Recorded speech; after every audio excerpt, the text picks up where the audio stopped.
What's up guys, Chris here again with another Eden Zero manga chapter review.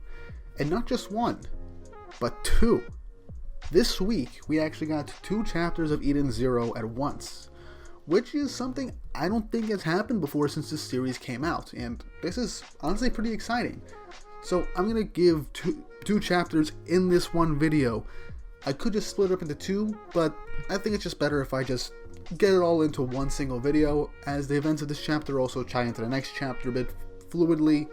But without further ado, let's just say that these two chapters were a lot better than the last two, since those two chapters, 135 and 136, were primarily setup. These two chapters were action-based and really sets up the main conflicts of the arc. But yeah, before we get started into the actual video, don't forget to like and subscribe and hit the notification bell for updates on future videos. With more interactions on these videos, the more these videos will get recommended within the YouTube algorithm, and the more the channel will grow, as well as show me that you guys enjoy watching this Eden Zero content as this series continues to go on, and I can keep making these videos for you. But without further ado, let's get right into the video. Now, as we knew from last week, the Eden Zero crew was trying to convince the boss, Goodwin, the leader of the Oasis rebel army within the Aoi Cosmos, to join up with them so they can go to Narrow Planet 1 and fight Narrow and Shura to try and stop this whole robot genocide plan. They were very hesitant at first, but in the end, we actually get a bunch of Imperial soldiers attacking the bazaar, as well as the Eden Zero crew lunging into action to try and help. So on with the chapter. Chapter 137, Empire Dice. And this chapter starts off with a very brief one-page recap from Haumea, basically recapping everything that's happened with Shura's plan to destroy all the androids and bots in the Aoi Cosmos, Shura and everybody trying to get Goodwin's army's help, as well as some fourth wall breaking, saying that we will be getting two chapters this week, so that's honestly something pretty funny. But now on to the actual meat of the chapter. We're in the middle of the marketplace as the Imperial soldiers are keeping all the droids in one place, telling them not to move, as the droids are telling them that this is just temple tyranny and everything like that. And as they're trying to say that this doesn't make any sense, they haven't done anything, and the Imperial soldiers are saying that all these machines are going to be terminated anyway, they just wanted to get them all in one single place. As they start to speak up, one of the Imperial soldiers, presumably the leader, just says that everything here on this planet has been rather calm and peaceful, despite all the chaos that is going on in the Aoi Cosmos ever since Shura's declaration. And what makes so what is the deal here? And as he tries to press him, he gets shot in the head by the rebel army as they charge in, guns blazing, as an all-out brawl begins. And Shiki drops in from the sky and takes out a bunch of these rebel soldiers, using his gravity in very unique ways, and even landing some pretty good blows. We also see Rebecca using the happy guns, just straight up decimating a bunch of soldiers with her ether bullets, and I'm not gonna lie, I kinda like it when Rebecca gets so crazy when she's shooting people. It's funny and badass at the exact same time. But then she notices a truck barreling towards her, as Wise ends up using his ether gear to manipulate the machine next to him, which seems to be an AC unit, changing it into a bunch of wires, digging it into the ground, hitting the truck from underneath, flinging it into the air. And Rebecca, even though she's out of the way, she sees a kid was driving it, lunges in, goes in through the door, and out the other end, saving the kid from dying in a car explosion. Wise berates her, but then she says that she had to do this for the kid, as the kid says he is not a kid, punches her in the face and storms off, pissing her off even more. We see more shots of the rest of the Eden Zero crew as Homura slices up through a bunch of the Imperial soldiers with some more of her swordsmanship, and Pino actually saves another android that's running away. The soldier tries to shoot them, however, they realize that no bullets are coming out. Pino states that she's actually managed to neutralize the soldier's gun using her EMP. And it's revealed that during the whole mini training arc, Pino got an upgrade, so now she can control what her EMP disables or not. So that is a really big buff. It's something that will really come in handy, because now Pino can choose to basically eliminate the ether gears temporarily of the crew's enemies, and not the crew themselves. So that's going to be very useful in the future and incredibly OP, considering Ether Gear and droids are basically walking machines, and the use of that EMP is very vital in their plans. So at least this time, whenever she uses it, and Happy's in the crossfire or any of the rest of the Shining Stars, they will not get turned off. But just as the battle seems to be going a bit more as a stalemate between Oasis and the Imperial soldiers, Goodwin rides in on his giant camel creature, smashing right through all the Imperial soldiers with ease. And again, I didn't really get too much of the perspective when he was introduced, but Goodwin is freaking huge. And I like that he is just ramming through all these Imperial soldiers with ease. And I thought, this chapter was meant to show us a bit of his strength, but we don't see any Ether Gear from him. So for all we know, we're saving this, like I said, for the fight against Nero. Shiki is just in awe of how strong Goodwin is. He's just in awe of how strong Goodwin is, as Laguna says that everyone on this planet had their freedom taken away from the Empire, and that they'll never bow down to Nero as long as the rebel army is with them. Shiki then asks the important question, is that the same for you? Did Nero take his freedom too? We then cut back to the temple on Nero Planet 1, as Fabiano, one of the Oceans, is talking to Nero, trying to convince him to relieve Shura of his power, saying how crazy his plan has been, how illogical and reckless this all is, saying that he will lead the Empire to ruin, and that Nero really needs to stop the prince. However, Nero says something very interesting. He says that he's come to possess the Aoi Cosmos by obeying the dice and following their guidance, and that the dice have never betrayed him. He says it matters not of what his son resorts to with his foolish tactics. It doesn't matter if the Empire falls, or if millions or billions die. The ultimate result will be the same. He will be victorious. Fate has already been determined, and will remain unchanged as long as he possesses the absolute power of Emperor Dice. So, we actually get real confirmation of what Emperor Dice does, or at least to an extent. It does not predict the future. All it does is guide Nero to a point where he himself is victorious, and whether that goes into sacrificing his own kin, his allies, his entire kingdom, or the whole cosmos, it doesn't matter. His dice leads him to victory as long as he follows it, which is a very interesting power. And I know that there are stuff in anime and manga where characters can in fact have guidance to go into the future, to guide into a perfect future, but this is also incredibly interesting. But no time for that, because we move on to chapter 138. And I didn't mention this prior, but these two chapters both had nice color pages, which could each be really nice covers for the actual volume releases of the manga. Either one is fine. I like both. I like 137 and 138. They would make great color pages, and I just like seeing all the characters in color like this, and in different outfits. It really shows how much Mashima loves drawing these characters. But anyway, chapter 138, Prelude to the Aoi War. We see the Eden Zero crew and the rebel army, Oasis, fight off as many of these Imperial soldiers as they can.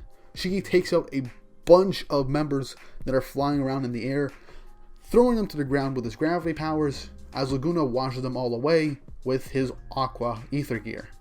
As the Pompadour alien, that might be the second in command, makes a joke like they're just flushing them down a toilet, as Shiki's just taking it as a compliment. But then one giant ship comes flying down, and just as everyone is in shock, Goodwin just jumps up onto it and slams it into a nearby building like it's nothing. So he has some very raw physical strength that we saw in 137, but he's capable of throwing a whole ship by himself like it was nothing.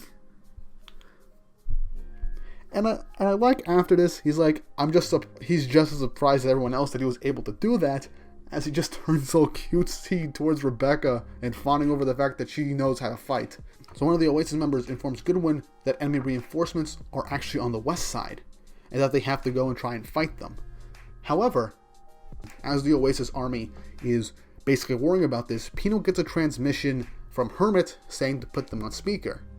She greets the Oasis rebel army, says that they're friends of Shiki and Laguna, that they are the Eden Zero crew, and that they can relax because everyone from the Eden Zero crew, Witch, Sister, Hermit, Clean, Jin, and Muskoy, just wiped out all of the enemy reinforcements as they landed. And everyone in the Oasis is shocked. Goodwin realizes that they said Eden's Zero, as Laguna confirms that the Demon Kings worship Eden Zero is where they're from. As he then remembers that the Eden Zero was responsible for taking down Drac and Joe. As he confirms, you guys beat one of the Irrationals Chase Galactica? You beat Drac and Joe? Shiki just smiles and says that... She just smiles, and Laguna just confirms that, of course, you would know all this. It is, even though it isn't public information. He also goes off to Rebecca asking if she managed to beat Draken. She says that it wasn't her personally, but it was because of her power. But Happy just confirms that it's because of her powers that they even had a chance of winning. Laguna then brings up the proposition again that if they team up, they can win. They can beat Nero. The troops are retreating and pulling out. The kid that Rebecca saved and punched her tries to say that he is not surrendering and is going on to try and fight again, as we see him locked up with whatever soldiers that they managed to capture. Oasis says that the Empire doesn't bargain with prisoners, so they don't really have any use for them, and that they're not going to kill them. When the battle's over, they're going to set them all free. As the soldiers say, when the battle's over, do you really think that... I like how they're just questioning how they think they can beat the Empire, and that they're only fooling themselves. Goodwin shows up and asks how many of their people have died. 16. 16 have died. Says that they were killed by Imperial dogs. But one of the Imperial soldiers says that their people killed the soldiers on their side as well, and that Goodwin isn't the only one that lost people, as he sits down calmly and says that he's right, and that there is no good or bad, no good guys or bad guys in war, and that just two sides raising the death count while they refuse to give in. And be that as it may, he can't stop. They can't stop. As long as the Empire keeps expanding its grasp, because every time it does, millions or tens of millions of lives are lost, and freedom is lost. And once they take over, it's heavy taxes, oppression, censorship, and they basically just plunder the Aoi like they own it. He just straight out yells he hates the Empire, but he doesn't hate the soldiers.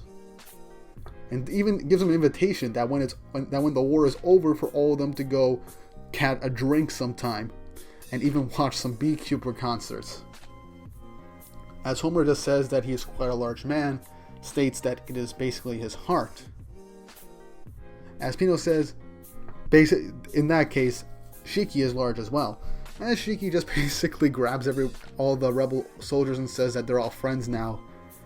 As we then have a hard cut to Narrow Planet 66, the fated battlefield of Shura and his forces, as well as Ziggy. And we see Shura is basically living it up as he's waiting for Ziggy to show up, with basically a harem of girls around him. I mean, when we first met him, he was surrounded by girls, but damn, man. This guy knows how to, oh my god, I can't even say it. This guy knows how to have fun. He says that despite all this that's going on, he's just bored out of his mind. And that if it has to be a whole 3 days, he has to wait a whole 3 days until it's high tide. And now, even the rest of the oceans are saying that. And I like that we're getting some pieces of the rest of the ocean's soldiers saying their thoughts on the matter. Like the other member of the oceans that stayed with Nero to try and convince him to take Shura off of this job, and that he doesn't really understand the younger generation and how they do things, and one of them just wants to straight up ignore everyone and just do his duty, and ask Shura if he is in fact sure that Ziggy will show up here, as Shura with confidence says that as long as Ziggy wants the all-link system, he'll have to find his way here. And that he'll definitely be here. As Shura's assistant, Wongson says that they have an uninvited guest. As we see that Eraser from the Irrational States Interstellar, from the government army, the galactic government, shows up to try and take down the prince as the chapter ends. So, once again, we get a pretty good cliffhanger chapter, and I gotta say, I like it. We finished the battle at the marketplace in a chapter and a half. We get some good character building for Goodwin. He hates the Empire and he hates Nero, but he doesn't hate the soldiers that work under him. They're just regular people. He even straight up says that for the vast majority of the time, war is just two people with opposing ideologies and sides, just raising the death count without a care in the world because neither side can afford to stop. And I like this as said because, like the chapter said, this is the prelude to the Aoi War. So as much as I hate to think about it, we most likely are going to get a wide-scale war. But what I do like is that we're getting the battle between the Interstellar Army, the Irrational States Interstellar, and Shura and his forces before Ziggy even gets to Planet 66.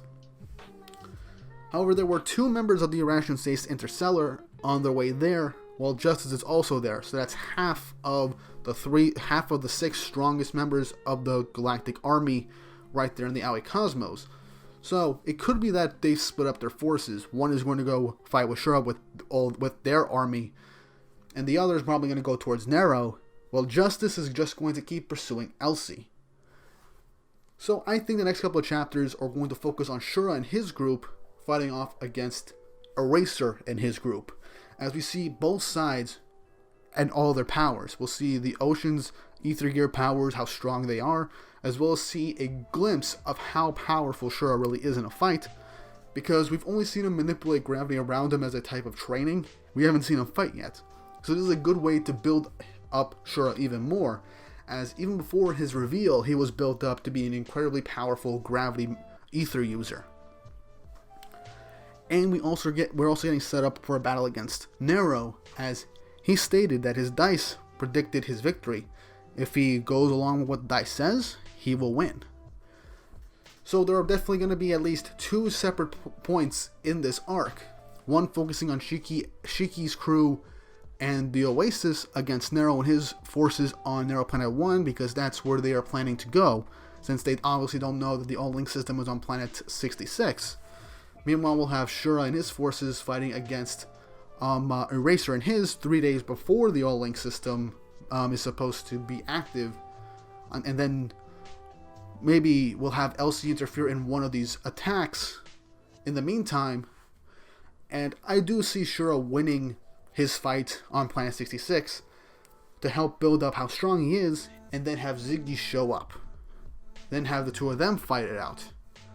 And hell, maybe Elsie will show up in the middle of that fight to break it up, or maybe she will show up on Nero Planet 1 to help Shiki and the crew, or she'll just have her rematch with Justice somewhere else. Because I want to see Elsie fight again. I liked her fight against Justice back on the Foresta arc, and I would love to see her fight again. But yeah, that's my predictions for what's going to happen next. This arc is most likely going to be split up into 2 separate perspectives. Shura and his group against Eraser, Shiki, the Eden Zero crew, and the Oasis Rebel Army against Nero and his forces, with possibly another member of the Irrational States Interstellar from the government army being a third party to either give Shiki a hand since they have a common threat, or to fight both of them at the exact same time. And then the wild cards of Ziggy and Elsie appearing either within the next 3 days, or at the very point of these conflicts. But yeah, all in all, these are actually much better chapters than the last few. I am wholeheartedly excited for this arc, as this could potentially be the longest arc in Eden Zero by far, since he's basically going to be going for a mini war arc. And for all we know, we might actually get some tragedy in this. It's very possible. But either way, I am confident that this will be a pretty good arc, especially if Mashima knows how to split the focus like this from how I'm seeing this because he did really well with the, I know a lot of people said it has problems, but the final arc in Fairy Tail, since it was one big war arc, was honestly pretty good, especially with how he split out the perspectives and the pacing of that arc in general. But yeah, all in all, I'm confident and excited for what's going to happen next. What did you guys think of these 2 chapters? And do you think that there's going to be a break next week? Because I'm actually not sure.